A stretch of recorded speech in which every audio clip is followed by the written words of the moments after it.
economy, because we had by that time moved on from barter towards currency of exchange, and currency of exchange allowed us to store wealth much better than it allowed us to store food. So now we have very wealthy people because of agriculture, because of use of fresh water. But all of wealth at that some point of time depended upon how much access to water you have. It holds good even today. Some of the poorest of the societies in India are the ones who do not have access to fresh water throughout the year.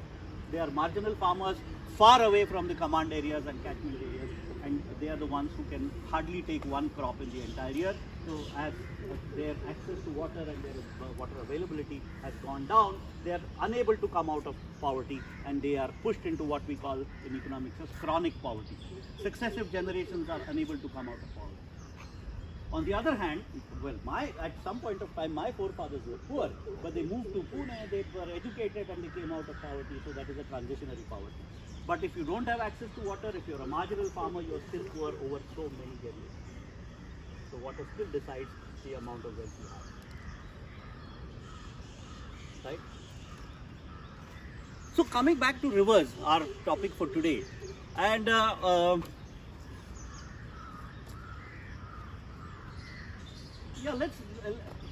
when we are talking about fresh water, we need to talk about the hydrological cycle. The hydrological cycle is an extremely important cycle due to which we have the supply of fresh water. There is not a single drop of fresh water on the planet by itself, by nature. It is all generated through the hydrological cycle. Right? And nature has the most decentralized way of distributing fresh water on the planet. That is what is precipitation. There are three forms of precipitation: rainfall, snowfall, dew. Yeah? Dew is very important today. We have forgotten dew. एकेकाळी दवावरती शेती करायची, रब्बीची शेती दवावरती आपल्याकडे व्हायची. On dew we used to take farm produce, but today it doesn't happen because the climate has changed.